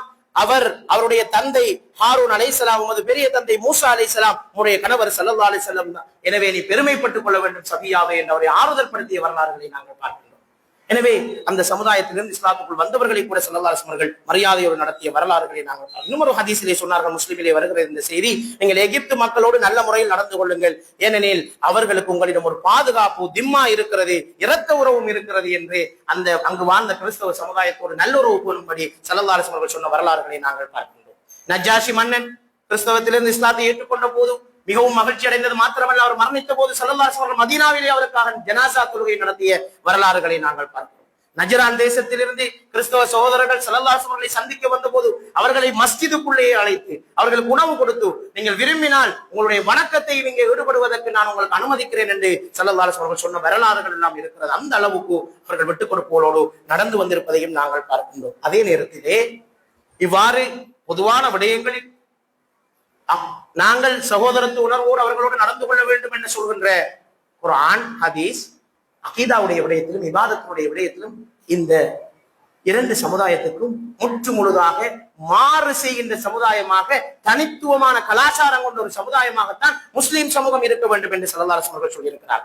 நாங்கள் அடிக்கடி ஓதுகின்ற சூரா ஃபாத்திஹாவினுடைய இறுதி வசனங்களிலே கைரில் மக்தூபி அலைஹிம் வலல்லாலின் என்று நாங்கள் ஓதுகின்ற இதுக்கு ஸல்லல்லாஹு அலைஹி வஸல்லம் அவர்களை திருமீதியிலே வரக்கூடிய ஒரு செய்தியிலே ஒரு விளக்கத்தை சொன்னார்கள். சத்தியத்தை அறிந்தும் அதனை மறுத்தவர்கள் யூதர்கள், அதனால்தான் அல்லாஹ்வின் கோபத்துக்கு உள்ளானார். சத்தியத்தை தெரியாமலேயே ஈசா அலைஹிஸ்ஸலாம் அவர்களை மிகவும் அழகாக புகழ வேண்டும் என்ற நோக்கத்துக்குள்ளால் போய் வழி தவறி போனவர்கள் கிறிஸ்தவர்கள், அதனால்தான் அவர்களை வழி தவறியவர்கள் என்றும் யூதர்களை கோபத்துக்குள்ளானவர்கள் என்றும் அல்லாஹ் தஆலா வர்ணிப்பதாக தஃப்சீர் ஆசிரியர்கள் விளக்கங்களில் சொல்வதை நாங்கள் பார்க்கிறோம். மாத்திரமல்ல, ஏன் அல்லாஹ் தஆலா இந்த சமுதாயத்தை இவ்வாறு சொல்கின்றான் என்று நாங்கள் பார்க்கின்ற போது அவர்கள் செய்த சில மோசமான நடவடிக்கைகள். ஒன்று, மிகைப்படுத்தல். இறை தூதர்களை மிகைப்படுத்தி இறை அந்தஸ்துக்கு அவர்களை கொண்டு சென்றதுதான் அவர்கள் செய்த மிகப்பெரிய பாவம் என்று குர்ஆன் சுட்டிக்காட்டுகின்றது. இரண்டாவது, இந்த திருத்துவ கொள்கை. அல்லாஹ்வையும் ஜிப்ரீல் அலைஹிஸ்ஸலாம் அவர்களையும் ஈசா அலைஹிஸ்ஸலாம் அவர்களும் மூன்று வித்தியாசமானவர்கள் என்று இஸ்லாம் சொல்கிறது. அல்லாஹ் படைப்பாளர், ஜிப்ரீல் அலைஹிஸ்ஸலாம் தூதுவர், ஈசா அலைஹிஸ்ஸலாம் அல்லாஹ்வுடைய தூதர் என்று இஸ்லாம் சொல்கின்ற போது இந்த மூன்றையும் ஒன்றாக பார்க்கின்ற அந்த திருத்துவ கொள்கையை அவர்கள் உருவாக்கியவர்களுடைய ஒரு மோசமான விடயம் என்று குர்ஆன் சொல்கிறது. மாத்திரமல்ல, அறிஞர்களையும் துறவிகளையும் கடவுளுடைய அந்தஸ்தில் வைத்து மதித்ததும் அவர்களுடைய கருத்துக்களை அவ்வாறு பின்பற்றியதையும் நாங்கள் பார்க்கிறோம். அதீ இப்னு ஹாத்திம் ரலியல்லாஹு அன்ஹு அவர்கள் கிறிஸ்தவத்திலிருந்து இஸ்லாத்துக்கு வந்த ஒருவர். அவர் ஒரு நாள் வந்து ஸல்லல்லாஹு அலைஹி வஸல்லம் வாதிடுகின்றார். பழைய மதத்துக்காக வாதிடுகின்றார். அவர் கிறிஸ்தவத்திலிருந்து வந்தவர், ஆனால் வாதிடுகின்றார். இப்படி குர்ஆன் வசனம் இறக்கப்பட்டிருக்கின்றது, நாங்கள் எப்போது எங்களுடைய பாதிரிமாரை வணங்கினோம் என்று அவர் வந்து ஸல்லல்லாஹு அலைஹி வஸல்லம் வாதிட்ட போது ஸல்லல்லாஹு அலைஹி வஸல்லம் சொல்கின்றார்கள், அல்லாஹ் அனுமதித்தவற்றை அவர்கள் தடை செய்த போது நீங்களும் தடை செய்து கொண்டீர்களே, அல்லாஹ் அனுமதிக்காதவற்றை அவர்கள் அனுமதித்த போது அதனை ஆகும் என்று ஏற்றுக்கொண்டீர்களே, இது அல்லாஹ்வை வணங்குவதற்கு சமனானதுதான் என்று சொன்னார். இந்த முஸ்லிம் சமுதாயத்துக்குள்ளும் இது இருக்கிறது. மார்க்க தலைவர்கள், சமூக தலைவர்கள் என்றவர்கள் அல்லாஹ் அனுமதிக்காத ஒரு விஷயத்தை சொன்னார் என்பதற்காக அவர்களை நாங்கள் பின்பற்றுகிறோம். அல்லாஹ் தடுத்த விஷயங்களை சில போது அவர்கள் சொன்னார் என்பதற்காக கண்மூடித்தனமாக பின்பற்றுகிறோம் என்றால், அல்லாஹ்வுடைய தூதர் ஸல்லல்லாஹு அலைஹி வஸல்லம் சொன்ன அந்த எச்சரிக்கை, நீங்கள் பாதிரிமாரை தான் வணங்குகிறீர்கள் என்ற அந்த எச்சரிக்கை முஸ்லிம் சமூகத்துக்கும் பொருத்தமாக மாறிவிடுகின்ற ஒரு அபாயம் இருக்கிறது என்பதை நாங்கள் பார்க்கிறோம். நாலாவதாக ஸல்லல்லாஹு அலைஹி வஸல்லம் குர்ஆன் எச்சரித்த ஒரு விடயம் தான் அவர்கள் துறவரத்தை புகுத்தினார். இஸ்லாம் திருமணம் முடிக்க வேண்டும், பிள்ளைகளை பெற வேண்டும், சந்தோஷமாக இருக்க வேண்டும், மனித வாழ்க்கையை அனுபவிக்க வேண்டும் என்று சொல்கின்ற போது நீங்கள் துறவரம் தான் சிறந்தது என்று ஒரு கொள்கையை கொண்டு வந்திருக்கிறது, பிள்ளை என்று சொல்வதை நாங்கள் பார்க்கணும். மாத்திரமல்ல, பல நபிமார்களை கொலை செய்தவர்கள் இந்த பனூ இஸ்ரவேலர்கள். ஜக்கரியா அலைஹிஸ்ஸலாம் அவர்களை கொலை செய்தார்கள், ஈசா அலைஹிஸ்ஸலாம் அவர்களை கொலை செய்ய முயற்சி செய்தார்கள். மாத்திரமல்ல, மரியம் அலைஹிஸ்ஸலாம் அவர்கள் மீது மோசமான அவதூறுகளை சுமத்தினார்கள், அல்லாஹ்வுக்கு பிள்ளை இருப்பதாக சொன்னார்கள். இவ்வாறான இவர்களுடைய மோசமான செயற்பாடுகளைத்தான் அல்லாஹ் தஆலா அவர்களை கண்டித்து, இவர்களோடு நீங்கள் மிக கவனமாக நடந்து கொள்ள வேண்டும் அகீதாவுடைய விடயத்தில் என்று அல்லாஹ் தஆலா எங்களுக்கு சொல்லி இருப்பதை நாங்கள் பார்க்கின்றோம். அல்லாஹ்வுடைய சாபத்துக்கு உள்ளாகினார்கள். லுஇனல் லதீன கஃபரு மின் பனி இஸ்ராயீல், பனூ இஸ்ராயீல் சமுதாயத்திலிருந்து சபிக்கப்பட்டவர்களாக சிலர் இருக்கிறார்கள் என்று அல்லாஹ் தஆலா இவர்களை வர்ணித்து சொல்லி இருப்பதை நாங்கள் பார்க்கின்றோம். மாத்திரமல்ல, இவர்கள் சதி செய்யக்கூடியவர்கள், கவனமாக இருக்க வேண்டும் என்பதையும் குர்ஆன் எச்சரித்திருக்கிறது. இதனை நாங்கள் வரலாறு நடிகிலும் பார்க்கிறோம்.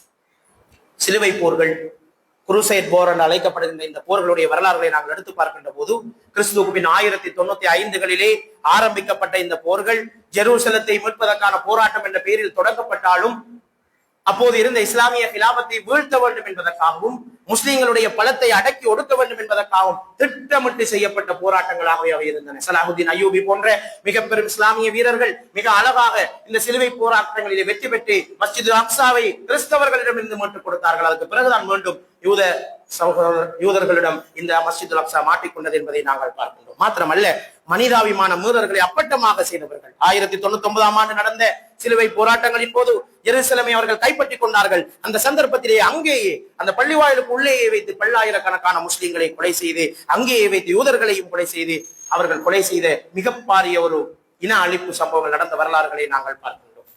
நவீன காலத்திலும் கூட இஸ்லாமோபோபியா, இஸ்லாத்தின் மீதான அச்சம் என்கின்ற ஒரு விடயத்தை உருவாக்கி, கிறிஸ்தவ சமயம்தான் எப்போதும் மேலோங்கிய சமயமாக இருக்க வேண்டும், எனவே இஸ்லாத்துக்கு எதிரான வெறுப்பு பிரச்சாரங்களை எடுத்து நடக்க வேண்டும் என்பதற்காக ஒரு சிலர் திட்டமிட்டு இந்த பணிகளை செய்து கொண்டிருப்பதை நாங்கள் பார்க்கின்றோம். உங்களுக்கு தெரியும், செப்டம்பர் 11 தாக்குதலுக்கு பின்னர் முஸ்லிம்களை தீவிரவாதிகளாகவும், முஸ்லிம்கள் என்றாலே மோசமானவர்களாகவும் என்று சர்வதேச ரீதியிலே அவர்களை கட்டமைத்து பேசுகின்ற ஒரு அழகான ஒரு விடயத்தை அவர்கள் சதி திட்டத்தை தீட்டினார்கள். விளைவாக பல நாடுகளை ஆக்கிரமித்தார்கள். பயங்கரவாதத்துக்கு எதிரான போராட்டம் என்ற பெயரிலே முஸ்லிம் நாடுகளை துவம்சம் செய்தார்கள். மாத்திரமல்ல, ஊடகங்கள் ஊடாக, சினிமாக்களின் ஊடாக, பத்திரிகைகள் ஊடாக இஸ்லாத்தையும் இஸ்லாமியர்களையும் கொச்சைப்படுத்தினார். ரசூலுல்லாஹி ஸல்லல்லாஹு அலைஹி வஸல்லம் அவர்களுக்கு எதிரான கார்ட்டூன்களை வரைய தொடங்கினார்கள், சினிமா படங்களை எடுக்க தொடங்கினார்கள். ஆனால் சட்ட ரீதியான தடைகளை செய்தார்கள். ஐரோப்பிய நாடுகளில் ஹிஜாபுக்கு தடை, மினாரா அமைக்க தடை என்றெல்லாம் பல்வேறு சட்டங்களை கொண்டு வர பார்த்தார்கள். ஆனால் அல்லாஹ் தஆலா சொல்வதை போல அவர்கள் அல்லாஹ்வுடைய ஜோதியை வாயினால் ஊதி அணைக்க பார்க்கிறார்கள். ஆனால் அவர்கள் வெறுத்தாலும் அல்லாஹ்வுடைய ஜோதி எரியும் என்று அல்லாஹ் தஆலா சொல்வதை போல நாங்கள் பார்க்கின்றோம். பியூ ரிசர்ச் சென்டர் என்று சொல்லக்கூடிய ஒரு சர்வதேச ஆய்வு நிறுவனம், சனத்தொகை ரீதியான ஆய்வுகளை வெளியிடுகின்ற ஒரு நிறுவனம். அந்த நிறுவனம் the future of world religion, உலக சமயங்களின் வரலாறு எதிர்காலத்தில் எப்படி அமையும் என்ற ஒரு ஆய்வை செய்கிறார்கள். அந்த ஆய்விலே அவர்கள் சொல்லுகின்ற ஒரு விடயம்தான், பெரும்பாலும் 2075ஆம் ஆண்டிலே இஸ்லாம் தான் உலகத்திலே பெரும்பான்மை சமுதாயமாக இருக்கும் என்று அந்த ஆய்வு நிறுவனத்தினுடைய ஆய்வுகளிலே சொல்லப்பட்டிருப்பதை நாங்கள் பார்க்கின்றோம். மாத்திரமல்ல, இளைஞர் சக்தியிலே மிக பாரிய ஒரு சனத்தொகையை கொண்ட ஒரு சமுதாயமாக முஸ்லிம் சமுதாயம் மாறி வருகிறது என்பதையும், ஆப்பிரிக்கா, ஐரோப்பிய, மேற்கத்திய நாடுகளில் இருந்து அதிகமானவர்கள் இஸ்லாமிய சமயத்தை ஏற்றுக்கொள்கிறார்கள் என்பதையும், குறிப்பாக செப்டம்பர் 11 தாக்குதலுக்கு பின்னர் தான் ஐரோப்பாவில் இஸ்லாம் பரவு கொண்ட வேதம் அதிகரித்திருக்கின்றது என்ற செய்தியையும் நாங்கள் ஆய்வுகளினூடாக பிடித்து பார்க்கின்ற போது அல்லாஹ் சொன்ன அந்த வாசகங்கள் தான் இப்போது நினைவுக்கு வருகின்றது. எனவே அன்புக்குரிய சகோதரர்களே, நாங்கள் இந்த இடத்திலே ஒரு விழிப்பான ஒரு முடிவுக்கு வர வேண்டும். ஈசா அலைஹிஸ்ஸலாம் எங்களுடைய இறை தூதர். அவரை நாங்கள் உயிருக்கு உயிராக நேசிக்கின்றோம், அவரை இறை தூதராக ஏற்றுக்கொள்கின்றோம், நாளை மறுமையிலே அவரை சந்திக்க வேண்டும் என்று ஆசைப்படுகின்றோம், அவரோடு வாழ வேண்டும் என்று விரும்புகிறோம், அவர் கொண்டு வந்த மார்க்கம் உண்மையானது என்று ஏற்றுக்கொள்கின்றோம், அவருடைய முன்னறிவிப்படி ஸல்லல்லாஹு அலைஹி வஸல்லம் அவர்களை ஏற்றுக்கொள்கின்றோம். ஆனால் எங்களுக்கும் இந்த சமுதாயங்களுக்கும் இடையிலான உறவு அகீதா ரீதியானது அல்ல என்பதை மிக கவனமாக நாங்கள் ஏற்றுக்கொள்ள வேண்டும். இபாதா ரீதியானது அல்ல, கலாச்சார ரீதியானது அல்ல என்பதையும் நாங்கள் புரிந்து கொள்ள வேண்டும். இன்று மிக மோசமான முறையிலே, மிக நூதனமான முறையிலே எங்களுக்கு மத்தியிலே இந்த சிலுவை போர்கள் இன்றும் நடந்து கொண்டிருக்கின்றன. கிறிஸ்தவ கலாச்சாரத்தை, அந்நிய கலாச்சாரத்தை, மேற்கத்திய கலாச்சாரத்தை மிக நூதனமாக இந்த முஸ்லிம் சமுதாயம் பின்பற்றி கொண்டிருக்கிறது. நாங்கள் இந்த போராட்டத்தில் தோற்றுக் கொண்டிருக்கிறோம் என்பதற்கான மிகப்பெரிய அடையாளம் என்பதை நாங்கள் விளங்கிக் கொள்ள வேண்டும். கலாச்சார ஊடுருவல் இந்த சமுதாயத்துக்குள்ளே மிக மோசமாக வந்திருக்கிறது என்பதை நாங்கள் பார்க்கின்றோம். எனவேதான் அல்லாஹ் தஆலா எங்களுக்கு சொல்லுகின்ற ஒரு விடயம் தான், நடைமுறை வாழ்க்கையினூடாக நாங்கள் இஸ்லாத்தை செட்டியாக நடைமுறைப்படுத்துகின்ற போது இஸ்லாத்தை பற்றிய தேவையில்லாத அச்சங்கள் இல்லாமல் நீங்கிவிடும். முஸ்லிம்கள் என்பவர்கள் பயங்கரவாதிகள் அல்ல, தீவிரவாதிகள் அல்ல, அவர்கள் சகோதரத்துவ வாஞ்சியோடு சக சமுதாயத்தினரை மதிப்பவர்கள் என்ற செய்தியை நாங்கள் எங்களுடைய செயற்பாடுகளினூடாக காட்ட வேண்டும். அறிவுசார், ஊடகம் சார் பங்களிப்புகளினூடாக இஸ்லாத்தை எத்தி வைக்கின்ற பணியில் நாங்கள் ஈடுபட வேண்டும். அரசியல் ரீதியாக, சட்ட ரீதியாக, கல்வி ரீதியான விழிப்புணர்வுகளை ஏற்படுத்துவதனூடாக முஸ்லிம் சமுதாயத்தை தலையிலிருந்து வாழுகின்ற ஒரு சமுதாயமாக நாங்கள் மாற்ற வேண்டும். மாத்திரமல்ல, அல்லாஹ் தஆலா குர்ஆனிலே எச்சரிக்கை செய்த வரலாறுகளை பாருங்கள். நீங்கள் யஹூது நசாராக்களை உங்களுடைய நெருங்கிய உற்ற தோழர்களாக ஆக்கிக் கொள்ள வேண்டும். அதாவது அகீதா ரீதியாக, சகோதரத்துவ ரீதியில் அல்ல இது சொல்லப்பட்டது. அகீதா ரீதியாக நீங்கள் அவர்களை உற்ற தோழர்களாக ஆக்கிக் கொள்ள வேண்டாம். அவர்கள் அவருடைய மார்க்கத்தை பின்பற்றும் வரைக்கும் உங்களிலே திருப்தி அடைய மாட்டார்கள் என்று அல்லாஹ் தஆலா எச்சரித்த விடயங்களை நாங்கள் பார்க்கணும். இதனால் தான் பல விடயங்களில் ஸல்லல்லாஹு அலைஹி வஸல்லம் அவர்கள் நீங்கள் இந்த கலாச்சாரத்துக்கு மாற்று கலாச்சாரத்தை பின்பற்றுங்கள் என்று சொன்னார்கள். உதாரணமாக, நீங்கள் ஷூ அணிந்திருந்த நிலையில், சாக்ஸ் அணிந்திருந்த நிலையில் அதற்கு மேல் மஸ்ஜித் செய்து கொண்டு தொழ முடியும், அது உங்களுக்கு மாத்திரம் உரிய சட்டம் என்று ஸல்லல்லாஹு அலைஹி வஸல்லம் அவர்கள் சொன்னார்கள்.